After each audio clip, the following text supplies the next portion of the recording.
show the road and the warm back for the lads. It's going in and out. First, let me say how pleased we are that these two have decided to tie the knot. So,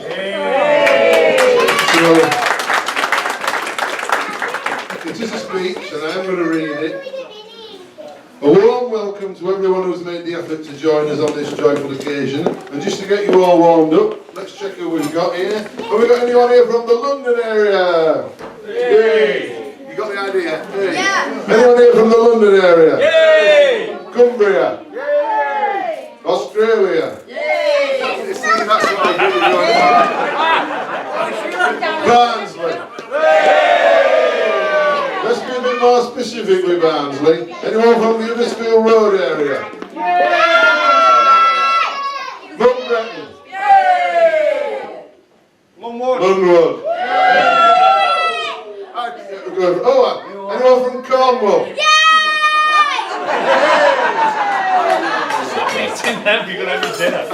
Alright, so I checked online how to do this speech, and the advice was very questionable that I read on there. You know, some of the jokes were a bit off it. Simon Evans said that a wedding is like a funeral, but you get to smell your own flowers. I know, maybe not, no.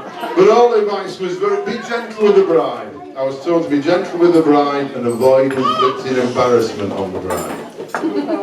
Alice told me early on that she was going for an austerity wedding. Can you hear me all right? I can hear it echoing.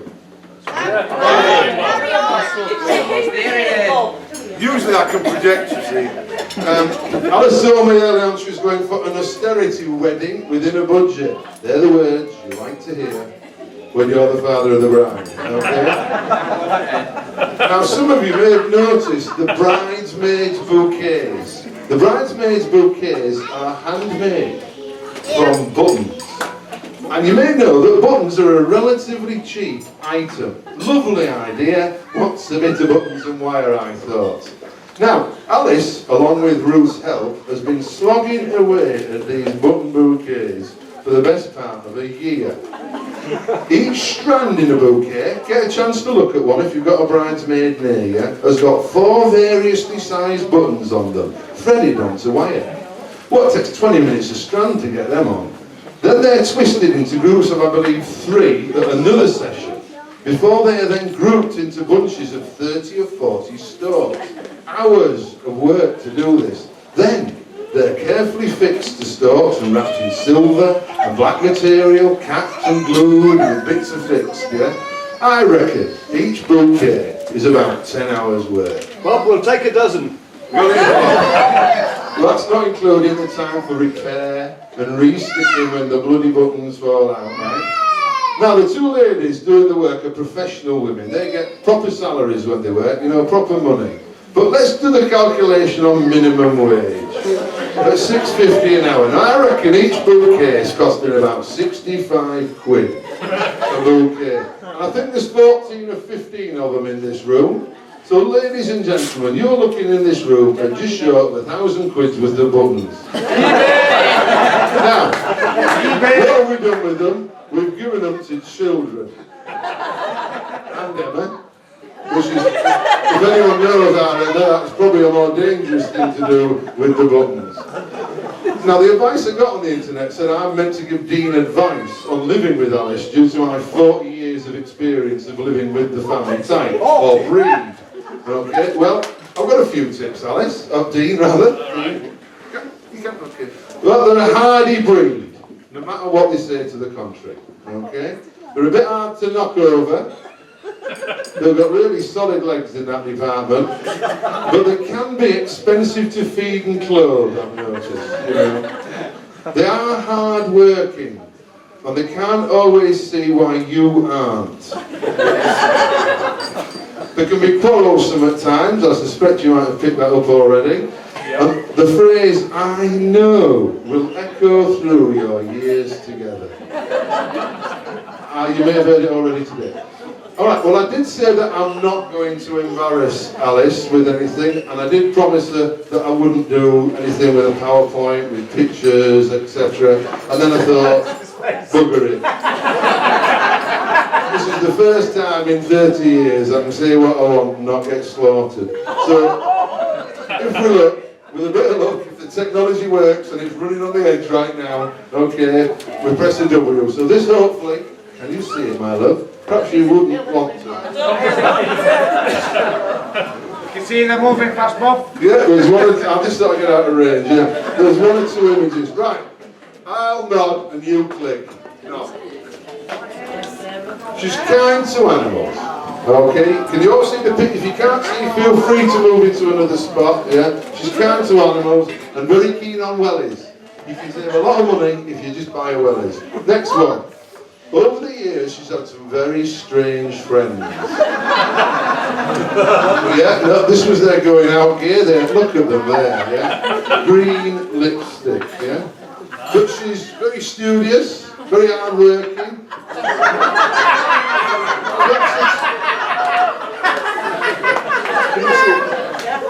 Perhaps a touch myopic in places, but that's a story in its own right, yeah? And I'm glad the cousins are here, because she is a nudist at heart. That's always been what she wanted to do. Yeah, you can spot the cousins, and if anyone wants me to identify which female adults they are, these two here, they're over there, probably hiding, yeah. Notice the gnashers, okay, and in this one, Harry Potter. Anyone knows her? Knows she is well into Harry Potter. This started before Harry Potter was even thought of. She's athletic and sporty, well, in a manner of speaking, she cheats at table tennis, and she's a family girl with great teeth. Just look at those teeth. Yeah. That's all. What can I say?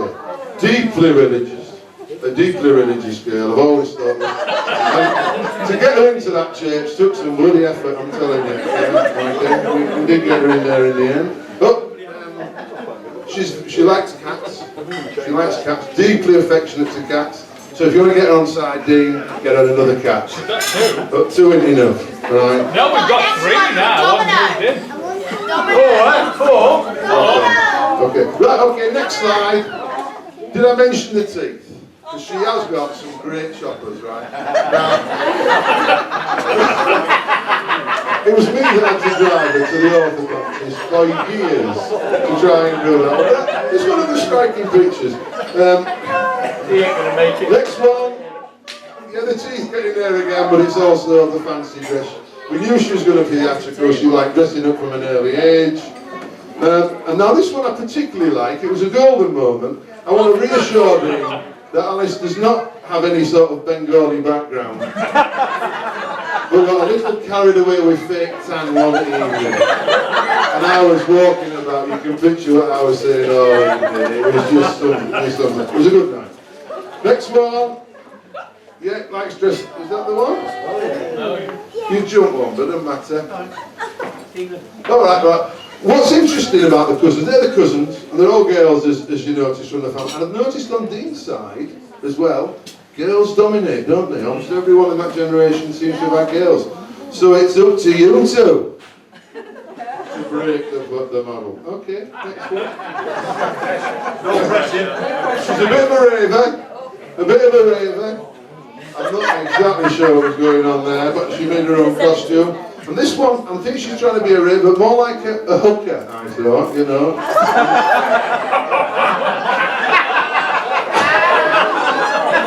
never seen that, Alex.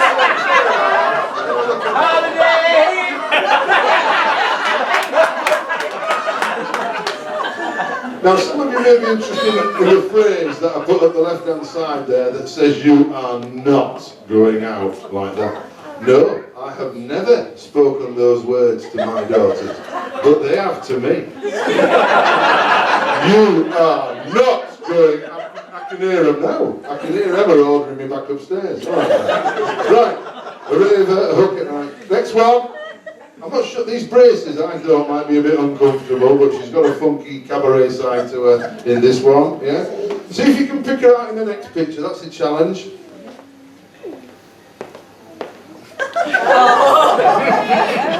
What were you calling that one, Alice? The one right at the side.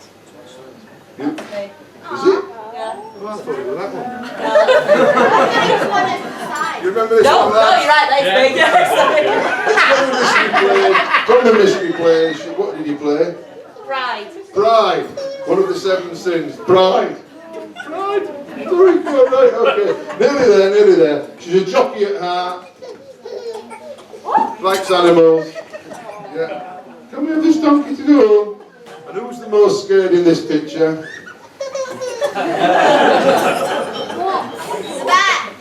Yeah. No respecter of authority. I've got that. Look at that. I'm sure that bears worry. No respecter of authority. Thank you. Yeah. Okay. Sun worshipper and explorer. Now, the reason we've got this on is it's high in Move Mine's memory, this one, is that this is the beach we lost her on. Yeah? And if anyone's had a kid on a beach and you lose them, it's a wonderful feeling. She went off with a bucket, but she didn't come back with it. And it turned out she was trying to empty the sea into a hole that she'd made. Okay. I got close. This is the last one, Alice, you'll be pleased to know. And whatever you do, I've seen that face. whatever you do, don't disagree with her openly. Just do not do it. Look at that. That's what we were faced with for 10 years. Okay. I've written don't disagree with her openly. I mean never. Right, that's the pictures. Thank you, Emma. The computer thing held up. That is the chart.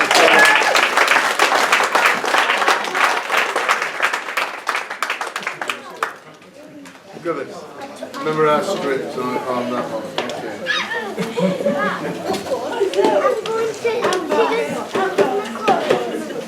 Okay, right, that's it. I'm done.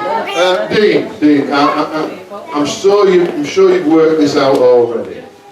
But if you can keep her supplied with a plentiful supply of minion nonsense, margarita pizzas and kittens, you'll have a peaceful and loving life. Okay. But I will say, welcome to the family. So it's with great pleasure that I ask you all to be upstanding for a toast. I'm going to toast the health and happiness of the bride and groom. The health and happiness of the bride and groom. Cheers. Thank you.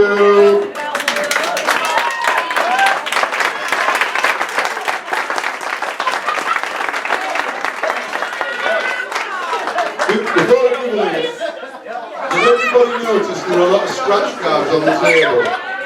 But I've checked the rules out, and who wins the money when you scratch a scratch card? It appears it's whoever bought it.